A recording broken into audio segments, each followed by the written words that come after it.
مولوی صاحب شروع کریں۔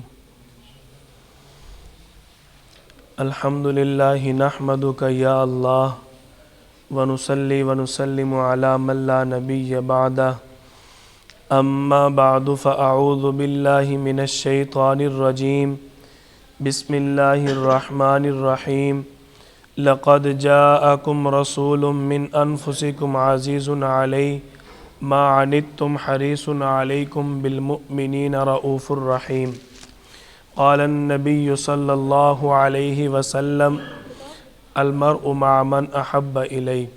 جی یہ کتابیں ادھر مولوی صاحب یہ کتابیں آپ اپنے پاس رکھ لینا، جس کو چاہیے آپ دے دیں لے لیں۔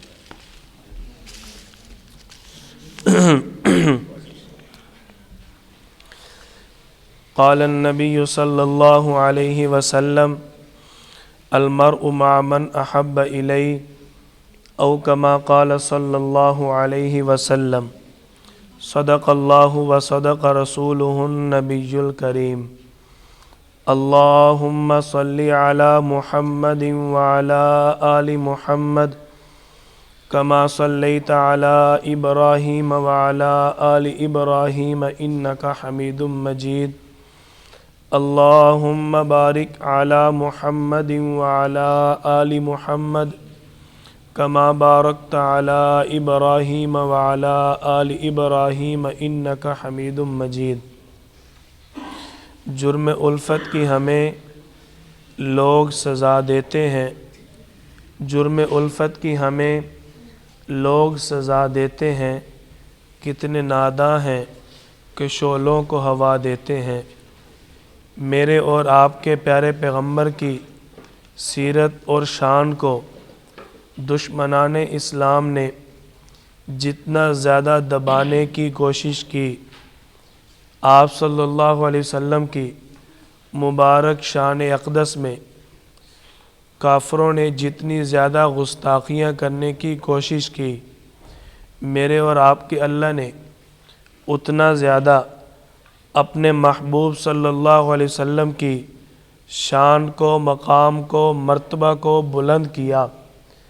آپ صلی اللہ علیہ وسلم کی سیرت طیبہ پڑھنے کے لیے ہم سب یہاں جمع ہوئے۔ آپ صلی اللہ علیہ وسلم کی سیرت طیبہ پڑھنا کتنا ضروری ہے کہ ایک مسلمان کا اپنے بارے میں اتنا جاننا ضروری نہیں جتنا نبی کریم صلی اللہ علیہ وسلم کے بارے میں جاننا ضروری ہے۔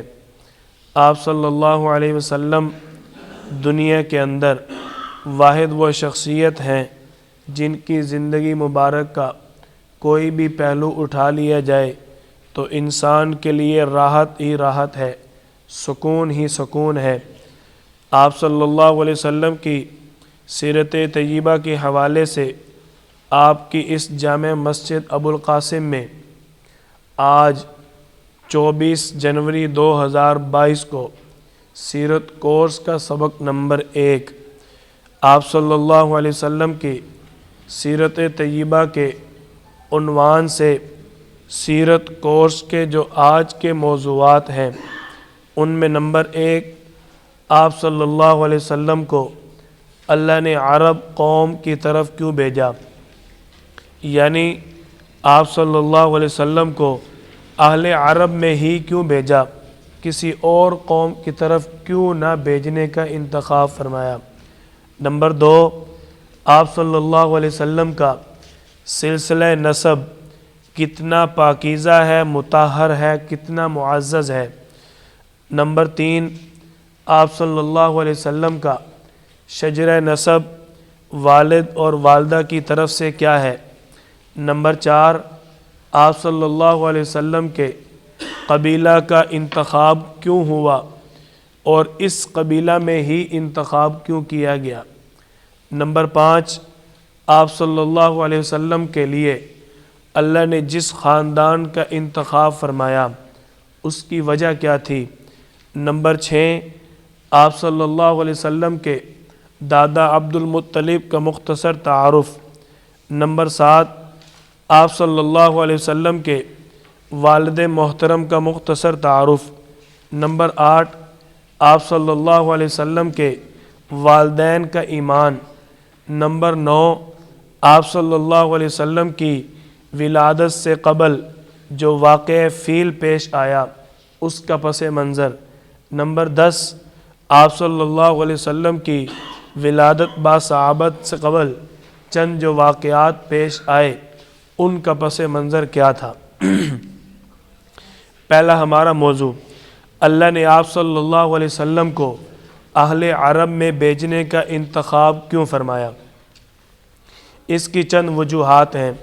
نمبر 1، اللہ نے آپ صلی اللہ علیہ وسلم کو عرب قوم میں اس لیے بھیجا کیونکہ جو اہل عرب تھے یہ انتہائی بہادر تھے۔ اللہ نے آپ صلی اللہ علیہ وسلم کو شجاعت اور بہادری والا بنانا تھا، اس لیے اللہ نے آپ صلی اللہ علیہ وسلم کے لیے ایک بہادر قوم کا انتخاب فرمایا۔ کتنے بہادر تھے کہ ایک عام سا غلام بھی کسی بڑے سے بڑے بادشاہ کے سامنے بات کرنے سے ڈرتا نہیں تھا، کھل کر اپنی بات بادشاہ کے سامنے کر دیتا۔ آپ صلی اللہ علیہ وسلم کو اللہ تعالیٰ نے اہل عرب میں بھیجنے کا انتخاب کیوں فرمایا؟ اس کی دوسری وجہ کہ اہل عرب کے لوگ انتہائی سخی تھے، سخاوت کے اندر ان کا بڑا نام تھا۔ کتنے سخی، ایک مہمان آتا اس کی آمد پر پورا اونٹ پورا بکرا ذبح کر دیتے، اس کے مہمان نوازی کے لیے پورا جانور ذبح کر کے کھانے میں پیش کر دیتے۔ اللہ نے اپنے محبوب صلی اللہ علیہ وسلم کو سخی اور سخاوت والا بنانا تھا، اس لیے آپ صلی اللہ علیہ وسلم کو عرب قوم میں بھیجنے کا انتخاب فرمایا۔ آپ صلی اللہ علیہ وسلم کو اللہ نے عرب قوم میں بھیجنے کا انتخاب کیوں فرمایا؟ اس کی تیسری وجہ یہ ہے کہ اہل عرب اپنے حسب اور نسب کا انتہائی اہتمام کیا کرتے تھے، کئی نسلوں تک ان کو اپنے آباء و اجداد کے دادا پر دادا سارے نام یاد ہوتے۔ اللہ نے آپ صلی اللہ علیہ وسلم کے سلسلہ نسب کو، شجرہ نسب کو محفوظ کرنا تھا، تو ایسی قوم کے اندر آپ صلی اللہ علیہ وسلم کو بھیجا کہ جس سے میرے محبوب صلی اللہ علیہ وسلم کا شجرہ نسب محفوظ رہے۔ اس لیے اللہ نے آپ صلی اللہ علیہ وسلم کو عرب قوم میں بھیجنے کا انتخاب فرمایا۔ اللہ نے آپ صلی اللہ علیہ وسلم کو عرب قوم میں کیوں بھیجا؟ اس کی چوتھی وجہ یہ تھی کہ اہل عرب انتہائی ذہین تھے، قوت حافظہ میں مضبوط تھے۔ کتنے مضبوط؟ ایک ہی مجلس کے اندر 100 عربی کے اشعار سن کر اسی مجلس میں زبانی سنا دیا کرتے تھے۔ اتنے ذہین لوگ، اللہ نے آپ صلی اللہ علیہ وسلم کو قوت حافظہ عطا فرمانا تھا، آپ صلی اللہ علیہ وسلم کو ذہین بنانا تھا کہ دنیا کے اندر میرے محبوب کے سامنے کوئی ذہانت کا مقابلہ کر نہ سکے۔ اس لیے اللہ نے آپ صلی اللہ علیہ وسلم کو اہل عرب میں بھیجنے کا انتخاب فرمایا۔ آپ صلی اللہ علیہ وسلم کو اللہ نے اہل عرب میں کیوں بھیجا؟ اس کی پانچویں اور آخری وجہ کہ آپ صلی اللہ علیہ وسلم کو اللہ نے اہل عرب میں اس لیے بھیجا کہ ان کی زبان انتہائی فصیح اور بلیغ، عمدہ اور اعلیٰ تھی۔ اللہ نے آپ صلی اللہ علیہ وسلم کو جو زبان عطا فرمانی تھی وہ زبان بھی اعلیٰ ہونی چاہیے، کیونکہ محبوب بھی اعلیٰ ہے تو اس کی زبان بھی اعلیٰ ہونی چاہیے۔ پوری دنیا کے اندر آج جتنی بھی زبانیں بولی، سنی، لکھی اور کہی جا رہی ہیں، کسی بھی زبان کی فصاحت و بلاغت پر اتنی کتابیں نہیں لکھی گئیں جتنی عربی زبان کی فصاحت و بلاغت پر کتابیں لکھی گئی ہیں۔ اللہ نے آپ صلی اللہ علیہ وسلم کو ایک عمدہ اور اعلیٰ زبان عطا فرمانی تھی، جس لیے آپ صلی اللہ علیہ وسلم کو اللہ نے اہل عرب میں بھیجنے کا انتخاب فرمایا۔ آج تک میں نے اور آپ نے یہی سنا، عرب کے لوگ بڑے ظالم تھے، عرب کے لوگ بڑے جاہل تھے، عرب کے لوگ بہت بڑے مشرک تھے، بہت زیادہ ایک دوسرے پر ظلم و ستم کرنے والے لوگ تھے. یہی سننا آج تک ہم نے. کیوں جی؟ بولو نا یار. انج نہیں جی تسی آکسو تے گل ٹرنی. کیوں جی؟ آج تک یہی سنا نا ہم نے. لیکن آج کیا سن رہے ہیں کہ اہل عرب انتہائی سخی تھے، بہادر تھے، اچھی زبان والے تھے، حسب نسب کو پہچاننے اور یاد رکھنے والے لوگ تھے. ان کی تو بڑی صفات تھیں. پھر فرق کیا ہے؟ آج تک تو سارے مولویوں سے ہم نے یہی سنا ہے کہ جی عرب کے لوگ بڑے ظالم تھے. وہ بات ٹھیک ہے، ظلم کرنا فعل ہے، ظلم کرنا ایک کام ہے، اور بہادر ہونا انسان کی فطرت ہے، سخاوت ہونا انسان کی فطرت ہے. سخاوت ہونا کام نہیں ہے.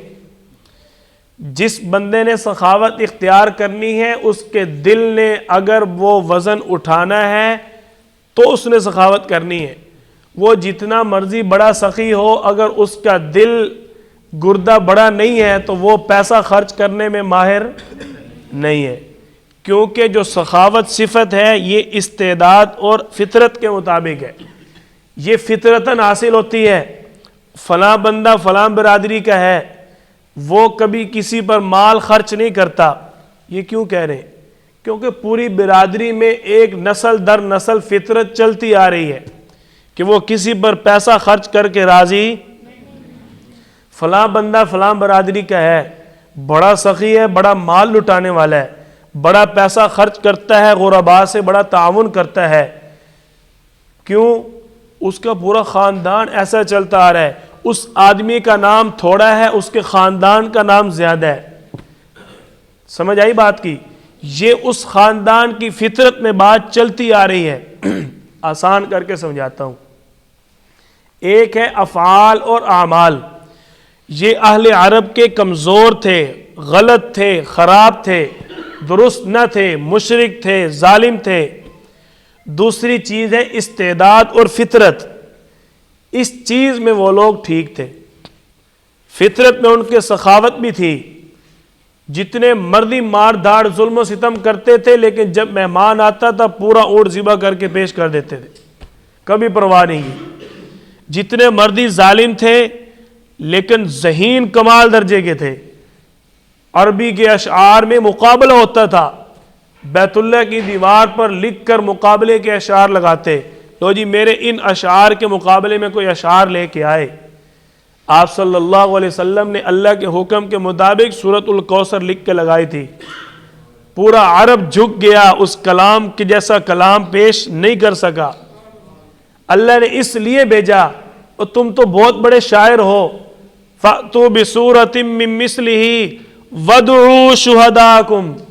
اللہ تعالیٰ نے فرمایا پکارو ان کو، لے کے آؤ ان کو جو تمہارے بڑے بڑے شاعر ہیں. کدھر ہیں وہ؟ لاؤ ان کو میرے کلام جیسا ایک جملہ لکھ کے دکھائیں.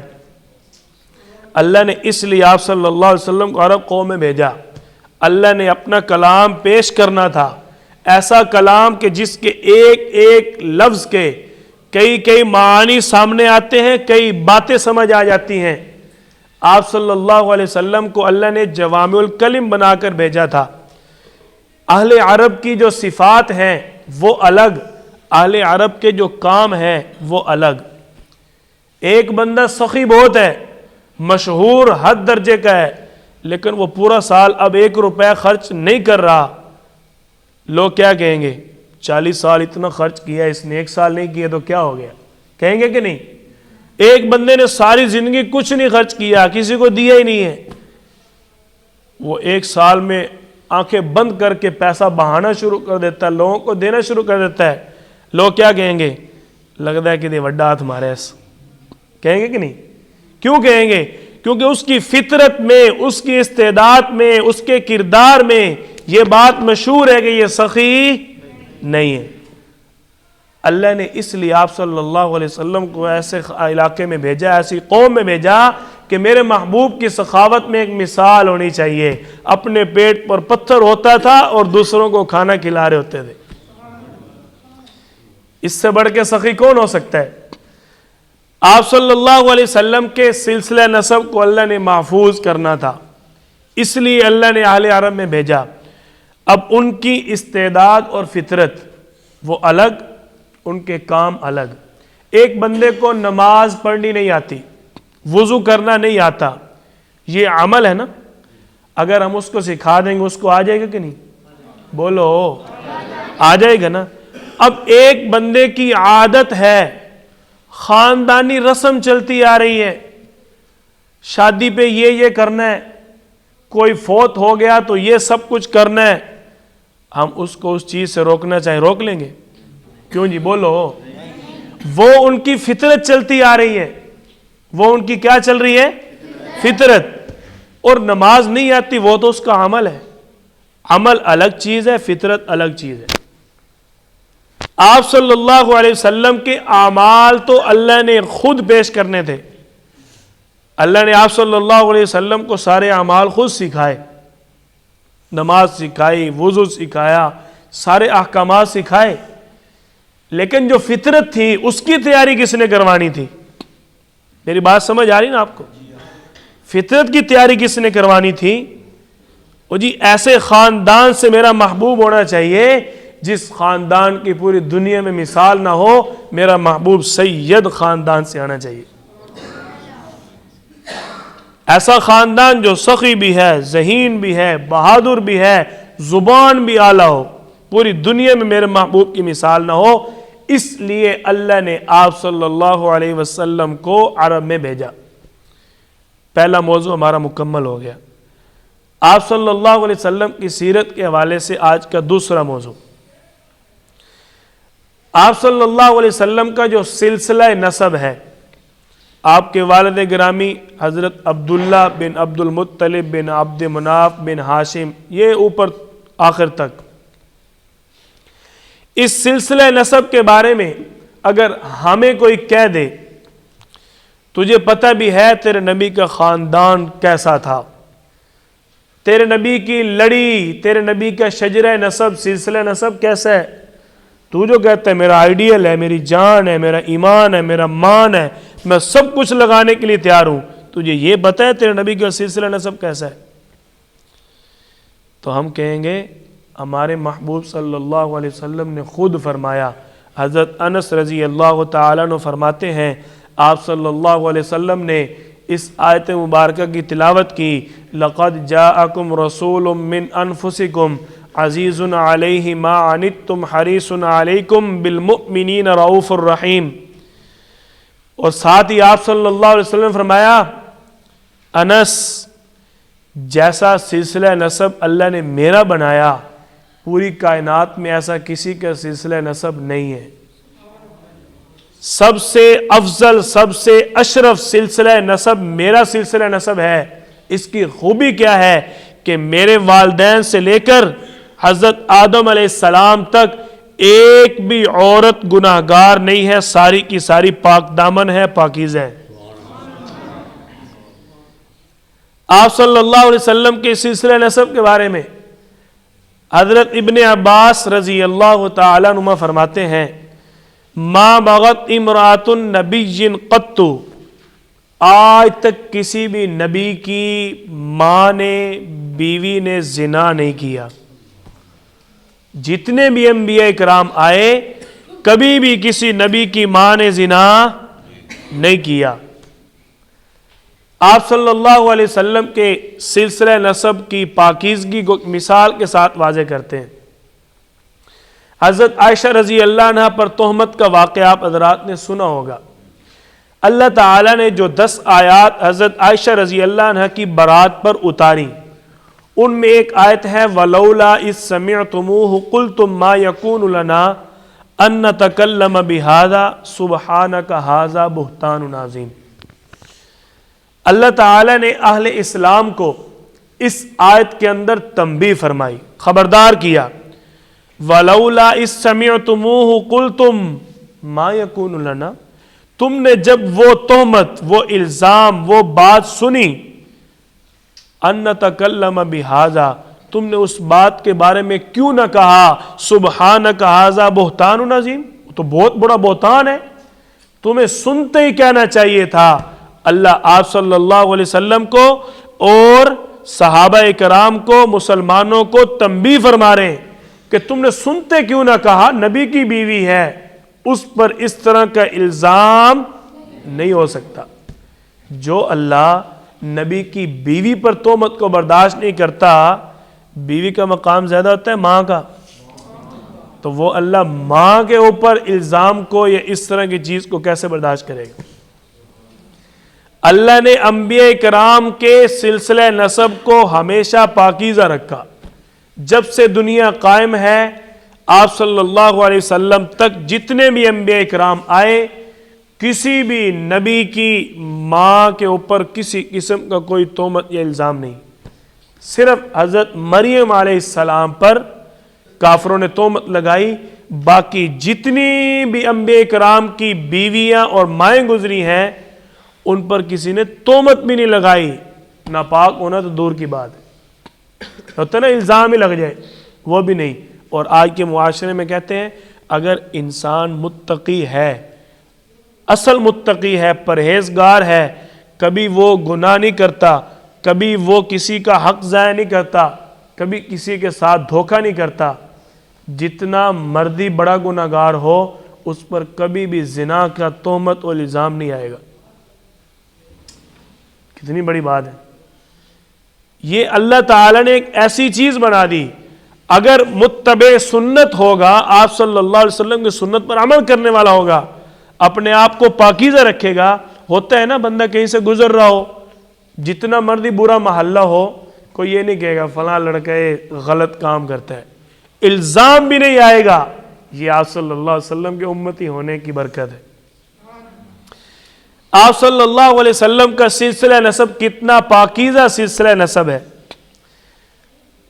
حضرت ابو سفیان رضی اللہ تعالیٰ عنہ ابھی تک مسلمان نہیں ہوئے تھے۔ صحیح بخاری کی پہلی جلد کے اندر یہ روایت موجود ہے۔ ابو سفیان مکے کا بہت بڑا سردار تھا۔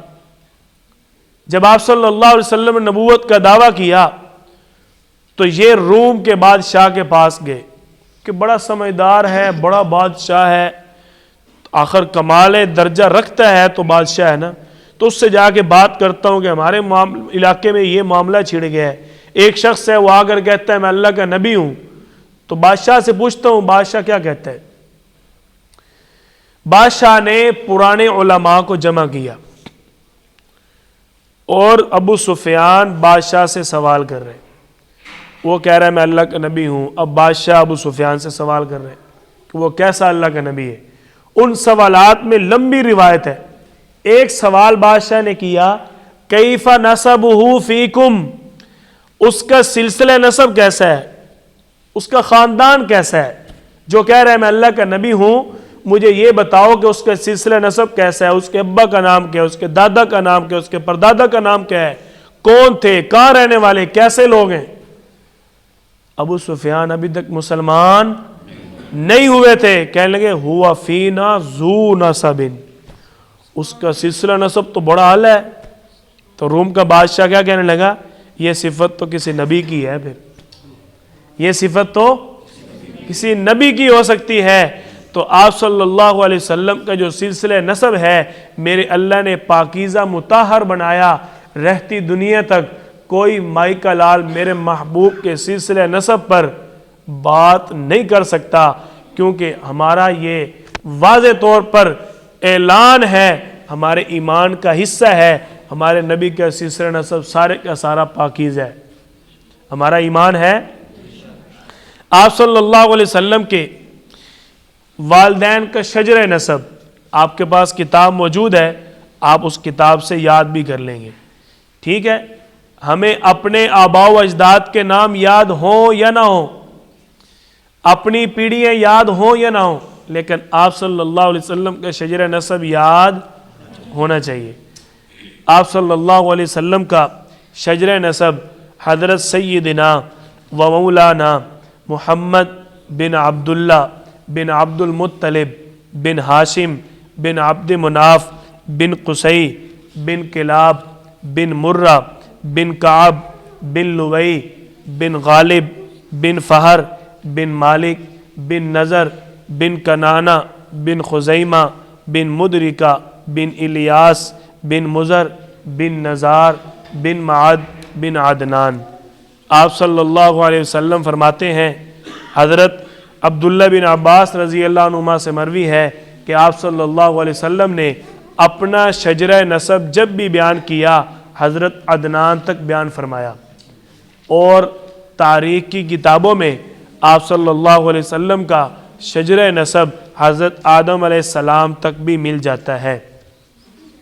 آپ صلی اللہ علیہ وسلم کی والدہ محترمہ کی طرف سے آپ کا شجرہ نسب حضرت محمد بن آمنہ بنت وہب بن عبد مناف بن زہرہ بن کلاب بن مرہ پر جا کر آپ صلی اللہ علیہ وسلم کا والدین کا شجرہ نسب ایک ہو جاتا ہے۔ اس کے بعد آگے حضرت عدنان تک آپ کی والدہ کا آپ کے والد کا دونوں کا شجرہ نسب ایک ہے۔ آپ صلی اللہ علیہ وسلم کے دادا عبد المطلب، ان کی کنیت، ان کا مشہور نام عبد المطلب ہے، ان کا اصل نام ہے شیبہ۔ اصل نام کیا ہے؟ شیبہ۔ ان کا یہ عبد المطلب نام اس لیے منتخب ہوا کہ یہ ایک مرتبہ اپنے بھتیجے کو لے کر جا رہے ہیں تو لوگوں نے دیکھا، اب دیکھو آپ صلی اللہ علیہ وسلم کے خاندان کا فرد اور خوبصورت نہ ہو، یہ کیسے ہو سکتا ہے؟ حضرت عبد المطلب لے کر جا رہے ہیں اور میلے کچیلے بھتیجے کے کپڑے پیچھے بٹھایا ہوا ہے ساتھ۔ اب لے کر جا رہے تھے، لوگوں نے دیکھا بڑا خوبصورت غلام ہے، کہاں سے لے کے آیا؟ دور سے دیکھتے کہنے لگے عبد المطلب، غلام کو تلاش کرنے والا، یعنی اتنا خوبصورت غلام تلاش کرنے سے ہی ملا ہوگا، ایسے تھوڑی مل گیا ہوگا۔ کہنے لگے عبد المطلب، عبد المطلب، یہ غلام کہاں سے آیا؟ تو آپ کے دادا حضرت شیبہ نے جواب دیا کہ یہ میرا غلام ہے، یہ نہیں کہا میرا بھتیجا ہے، کیوں؟ میلے کچیلے کپڑے، اور عبد المطلب بیت اللہ کے متولی تھے، تو اپنی نسبت کا، اپنے بڑے پن کا خیال کرتے ہوئے کہہ دیا میرا بھتیجا ہے، میرا غلام ہے، یہ نہیں بتایا میرا بھتیجا ہے۔ جب انہوں نے کہا نا میرا غلام ہے تو لوگوں نے کہا نا عبد المطلب، عبد کا مطلب ہوتا ہے غلام، مطلب کا مطلب ہوتا ہے تلاش کرنے والا، غلام کو تلاش کرنے والا۔ اہل عرب کی عادت تھی جس صفت کو کسی کے اندر زیادہ دیکھتے اس کو اسی نام سے یاد کرنا شروع کر دیتے۔ مثال کے طور پہ آج میں آپ کو مثال دیتا ہوں، ایک بندے کی 10-15 جو ہے وہ فرنیچر کی ورک شاپ ہے، ہم اس کو کیا کہیں گے؟ فلاں آدمی فرنیچر والا، کہیں گے کہ نہیں؟ ایک بندے کی 10-15 کپڑے والی بہت ساری دکانیں ہیں، فلاں نام کا آدمی کپڑے والا، کہتے ہیں نا؟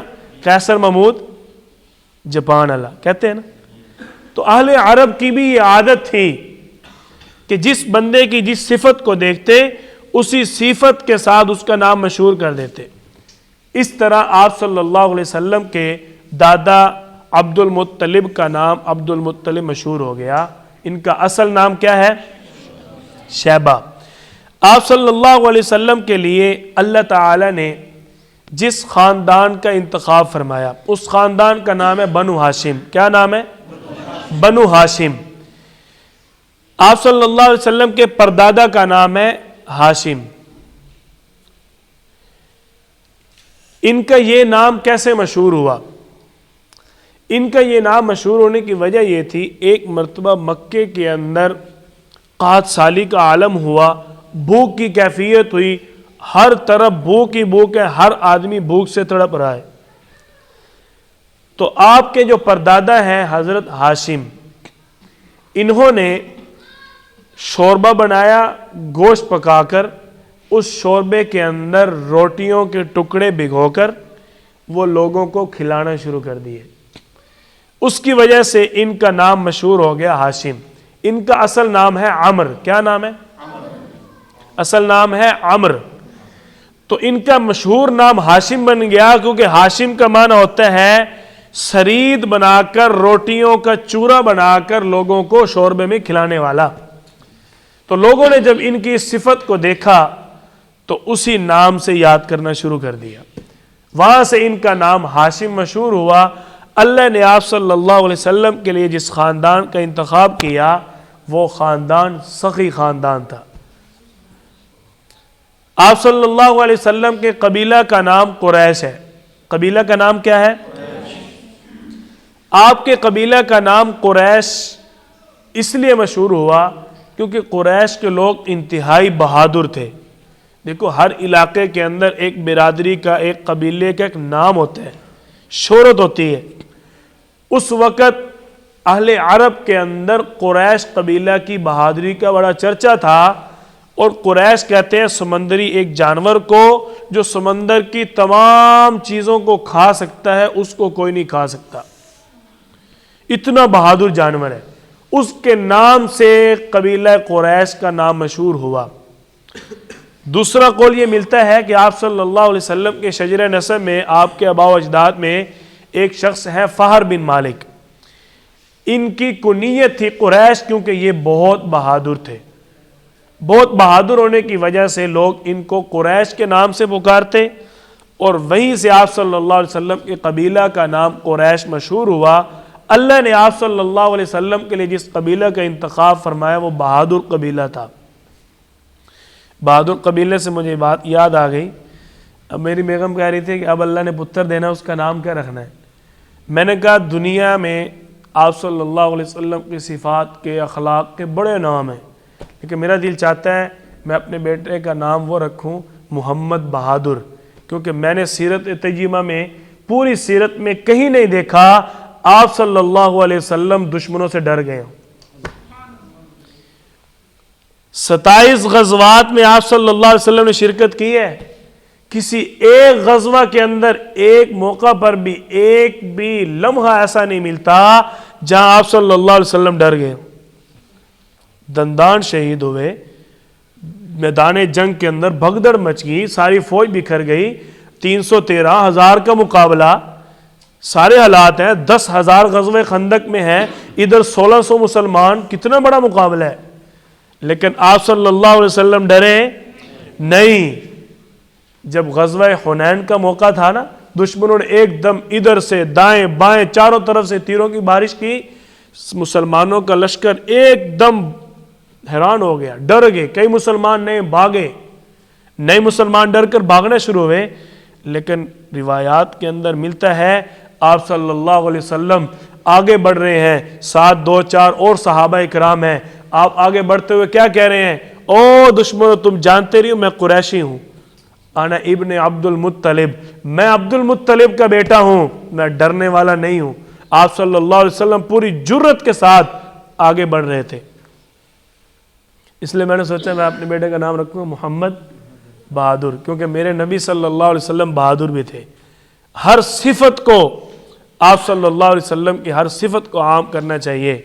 انشاءاللہ آخر میں پیغام سیرت پر بات ہوگی، اس میں ان سارے موضوعات کو انشاءاللہ ان کا مقصد کیا ہے بیان کرنے کا. آپ صلی اللہ علیہ وسلم کے والد محترم حضرت عبداللہ، ان کا اصل نام عبداللہ ہی ہے. آپ صلی اللہ علیہ وسلم کے والدین کا آپس میں نکاح آپ کے دادا عبد المطلب نے رشتہ طے کیا.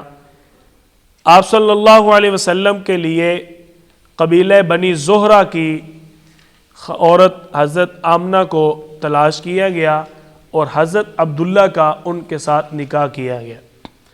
آپ صلی اللہ علیہ وسلم کے دادا عبد المطلب نے یہ نکاح کیا. آپ صلی اللہ علیہ وسلم کے والدین کا آپس میں نکاح ہوتا ہے اور شادی کے 3 ماہ بعد آپ کے والد محترم حضرت عبداللہ اپنے ابا عبد المطلب کے حکم پر شام کے علاقے میں تجارت کے قافلے کے ساتھ جاتے ہیں. اب ذرا آپ توجہ رکھیے گا کہ ایک شخص کی نئی شادی ہو اور 3 مہینے بعد اس کا شوہر تجارت کے لیے جائے اور واپس اس کی میت آئے، اس کی بیوی کے کیا جذبات ہوں گے. ابھی آپ صلی اللہ علیہ وسلم دنیا میں آئے نہیں، آزمائشیں شروع، حالات شروع ہو گئے. آپ کے والد حضرت عبداللہ تجارت کے قافلے سے گئے، واپسی میں بخار آیا، قافلے والوں نے بنو نجار مدینہ طیبہ میں ٹھہرا دیا. آپ کے ننھے حال بنو نجار میں تھے. اب بنو نجار میں ٹھہرایا، قافلہ پہنچا، ساری عورتیں اپنے اپنے خاوند کا انتظار کر رہی ہیں، قافلہ آ رہا ہے، ساری عورتیں انتظار کر رہی ہیں. حضرت آمنہ بھی انتظار کر رہی تھی، لیکن آپ صلی اللہ علیہ وسلم کے والد حضرت عبداللہ نہیں آئے. پوچھا گیا کیوں نہیں آئے، بتاؤ تو صحیح.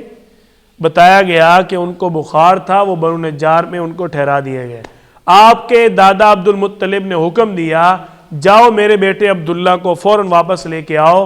جب لینے گئے تو واپسی میں راستے پر انتقال ہو گیا. مقام نابغہ پر ان کو دفن کر دیا گیا.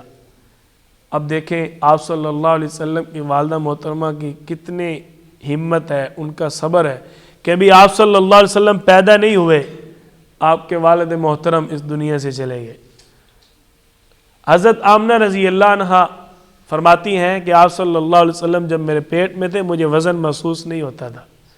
یہ آپ صلی اللہ علیہ وسلم کی خصوصیت تھی. آپ کے والد محترم اور آپ کی والدہ محترمہ، ان کے بارے میں ہمارا ایمان کیا ہونا چاہیے؟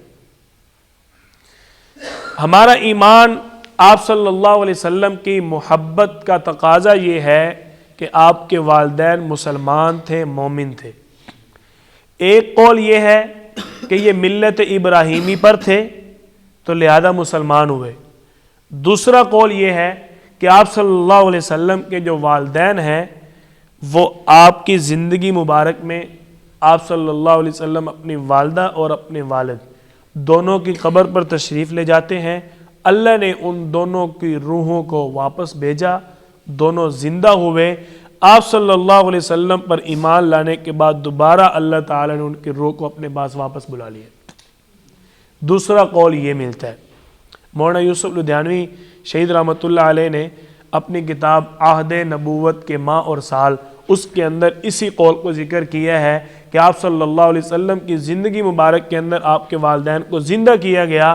آپ صلی اللہ علیہ وسلم کی نبوت پر ایمان لائے اور دوبارہ وہ وفات پا گئے. آپ صلی اللہ علیہ وسلم کے ساتھ محبت کا تقاضا یہ ہے کہ آپ کے والدین کو مسلمان مانا جائے. کوئی لمبی چوڑی بحث کے اندر پڑھنے کی ضرورت نہیں ہے. باقی اگر کوئی بحث کرے گا تو انشاءاللہ ہم حاضر ہیں، آپ نے گھبرانا نہیں. آپ صلی اللہ علیہ وسلم کی ولادت با سعادت سے 55 دن قبل ایک واقعہ پیش آیا جس کو واقعہ فیل کہا جاتا ہے، ہاتھیوں والا واقعہ. کون سا واقعہ؟ ہاں بچوں، ہاتھیوں والا واقعہ سننا ہے. آپ صلی اللہ علیہ وسلم کے دادا عبد المطلب بیت اللہ کے متولی تھے اور مسلمان بیت اللہ کا طواف کیا کرتے تھے، عبادت کیا کرتے تھے. آپ صلی اللہ علیہ وسلم کے دادا جو عبد المطلب ہیں، ان کے 200 اونٹ بھی تھے. جب یہ ابرہہ یمن کا بادشاہ تھا، اس نے دیکھا کہ یہ چھوٹا سا گھر ہے، یہ سارے لوگ اس کی عبادت کرتے ہیں. یہ عیسائی تھا نا ابرہہ. اس نے سوچا کہ میں ایک بہت بڑا کلیسا بنواؤں، بہت بڑا محل تیار کرتا ہوں تو لوگ اس کی آ کر عبادت کیا کریں گے. اس بدبخت کو کیا پتا اسلام کے اندر دیواروں کی اہمیت نہیں ہے. آپ صلی اللہ علیہ وسلم فرمایا کل ارض مسجد، پوری زمین مسجد ہے. دیواروں کا نام مسجد نہیں ہے، پوری زمین کیا ہے؟ مسجد ہے. ان کو کیا پتا کہ بیت اللہ کی اہمیت. اور اسلام کے اندر دولت نہیں دیکھی جاتی، اخلاص اور قربانی دیکھی جاتی ہے. ابرہہ کہنے لگا بڑا مال تیار کرتا ہوں، لوگ آئیں گے عبادت کے لیے. اس نے مال تیار کروایا، کلیسا بنا لیا، عبادت گاہ بنا لی عیسائیوں کی. جب اس نے تیار کروایا تو چند نوجوان اٹھے، انہوں نے جا کر اس کے کلیسا کے اندر پخانہ کر دیا. دوسرا قول یہ ملتا ہے کہ کسی وجہ سے اس کے کلیسا کو آگ لگ گئی، اس کو غصہ آیا. جب اس کو غصہ آیا تو اس نے سوچا میں بیت اللہ کو ضرور گراؤں گا. اس نے قسم اٹھا لی، قسم اٹھائی. اس دور میں آج کی قسمیں نہیں ہوتی تھیں. ہاں یہ بھی بتا دوں، جو قسم اٹھاتا تھا اس کو پالا پڑ جاتا تھا. اس نے قسم اٹھائی کہ میں بیت اللہ کو ضرور گراؤں گا. اب یہ ہاتھیوں کا لشکر لے کر بیت اللہ کو گرانے کے لیے آ رہے. آتے ہوئے اس نے آپ کے دادا عبد المطلب کے 200 اونٹ پکڑ لیے. حضرت عبد المطلب اس کے پاس گئے، اس کو جا کر کہا بھائی میرے 200 اونٹ تو دے دو، میرے اونٹ کس لیے گرفتار کر لیے؟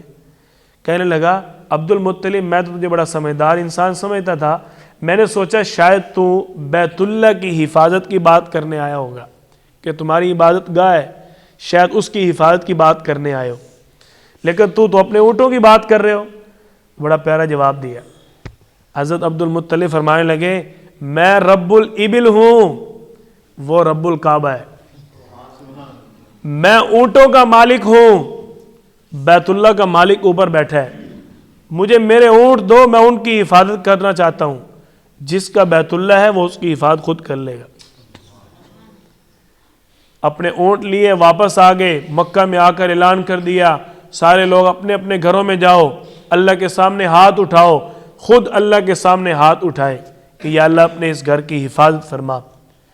اب جو ابرہا لشکر لے کر آگے بڑھا، اللہ نے ابابیل بھیج دیے، پرندوں کی چونچ کے اندر پتھر، گولی سے بھی زیادہ تیز رفتار سے وہ پتھر نیچے آتے، ابرہا کی فوج کے ایک ایک سپاہی کے سر پہ لگتے اور پاؤں کی طرف سے نکل جاتے، پورا لشکر اس کا تباہ ہو گیا۔ اللہ نے بیت اللہ کی اس طرح حفاظت کی۔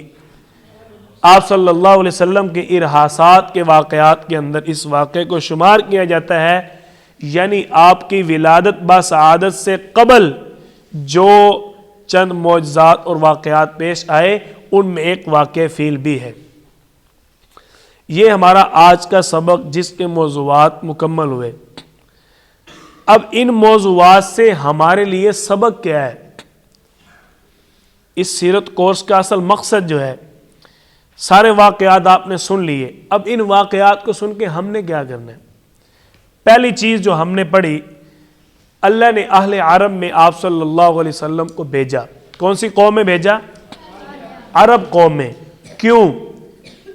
وہ صفات بہادری، شجاعت، سخاوت، قوت حافظہ اور پاکیزہ سلسلہ نسب بنانے کے لیے اللہ نے آپ کو اہل عرب میں بھیجا۔ اب ہم جب اپنے رشتے طے کریں گے، ہوتے ہیں نا برادریوں میں رشتے طے، کیوں جی؟ ہوتے ہیں نا۔ ہم رشتے طے کرتے ہیں، بہت پیاری دلہن آ گئی ہے، دلہن آتی ہے اور گھر میں بلی آ جائے تو سارے گھر کو ڈرا دیتی ہے، اتنی بہادر، ماشاءاللہ۔ ایسے ہی نہیں ہے علی بھائی؟ میں بات صحیح کہہ رہا ہوں؟ چوہا آ جائے پورا گھر سر پہ اٹھا لیتی ہے۔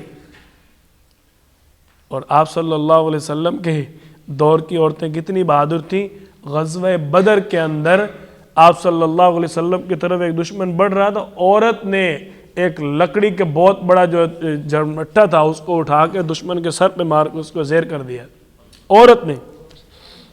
اتنی بہادر عورتیں، باپ بھی شہید ہو گیا، بھائی بھی شہید ہو گیا، بیٹا بھی شہید ہو گیا، اس کے باوجود کہہ رہی ہے مجھے نہیں خبر کسی کی، مجھے بتاؤ میرا محبوب کیسا ہے، آپ صلی اللہ علیہ وسلم کا کیا حال ہے۔ اتنی بہادر عورتیں۔ تو ہمیں اس اہل عرب میں جو اللہ نے آپ صلی اللہ علیہ وسلم کو بھیجا، رشتوں کو طے کرتے ہوئے، رشتے تلاش کرتے ہوئے ان صفات کا خیال رکھنا چاہیے۔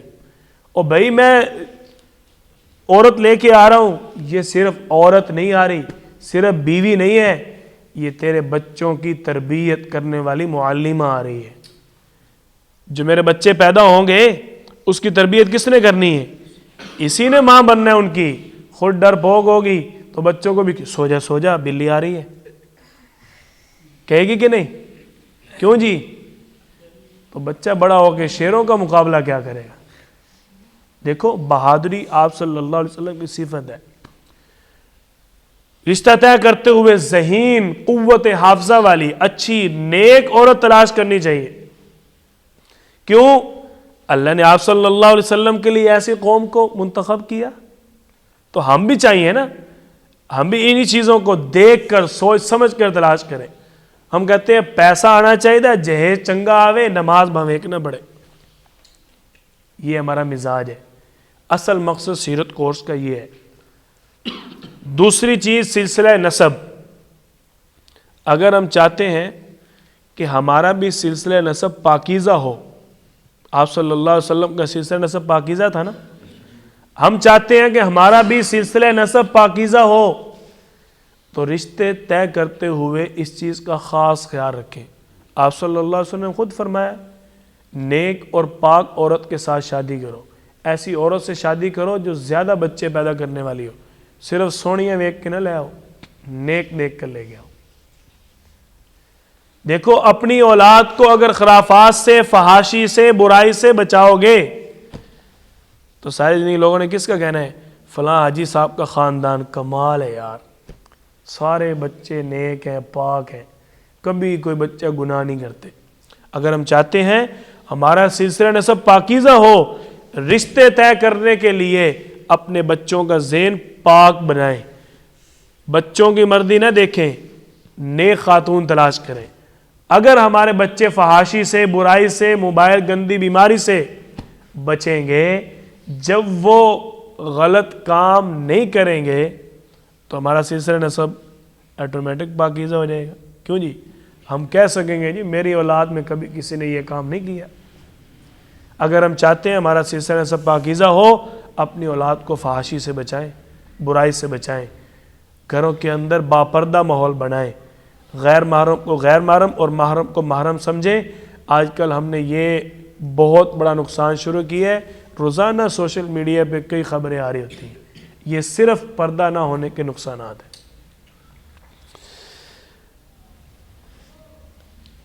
انتخاب قبیلہ، آپ صلی اللہ علیہ وسلم کے قبیلہ کا انتخاب، جب کسی علاقے کا انتخاب کریں رشتوں کو طے کرتے ہوئے تو یہ پتہ ہونا چاہیے کہ یہاں کے لوگ مشہور تو نہیں ہیں جھنگڑ گلوترا کی طرح۔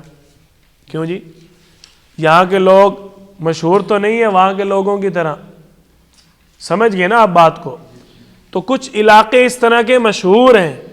آپ صلی اللہ علیہ وسلم کی جس جگہ پر فجر کی نماز قضا ہوئی تھی، حضرت بلال رضی اللہ عنہ سو گئے، آپ صلی اللہ علیہ وسلم فرمایا بلال تو نے تو کہا تھا کہ میں بس اذان دے کے تھوڑی دیر بعد آپ کو بیدار کر دوں گا، تو خود سو گیا۔ آخر تربیت تو آپ صلی اللہ علیہ وسلم نے کی تھی نا۔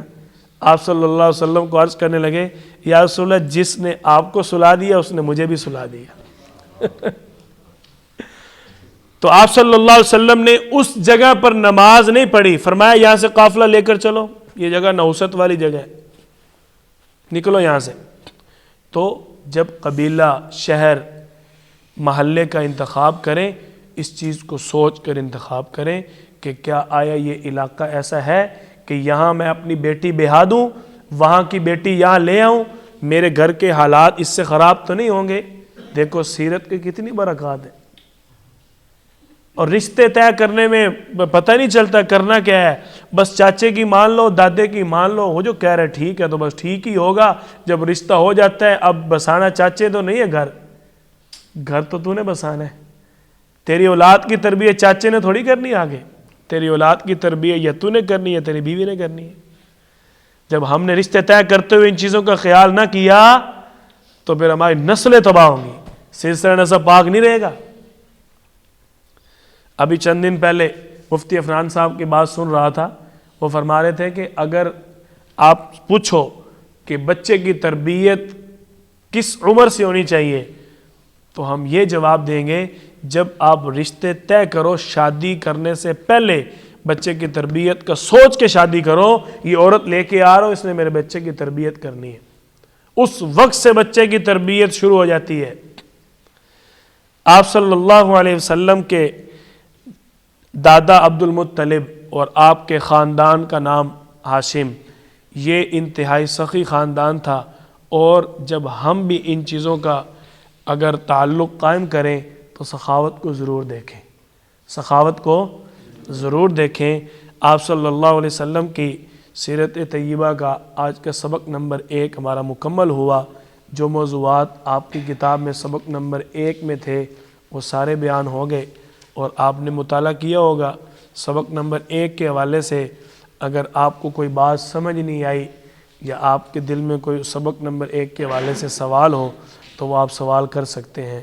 اللہ تعالیٰ آپ سب کے آنے کو قبول فرمائے، اور جس طرح آپ نے کل وعدہ کیا تھا کہ اپنے ساتھ 5 بندے لے کے آئیں، آپ میرے خیال میں 1 یا 2 لے کے آئے ہیں، تو کل انشاءاللہ آپ 3 اور لے آئیں، کیا خیال ہے؟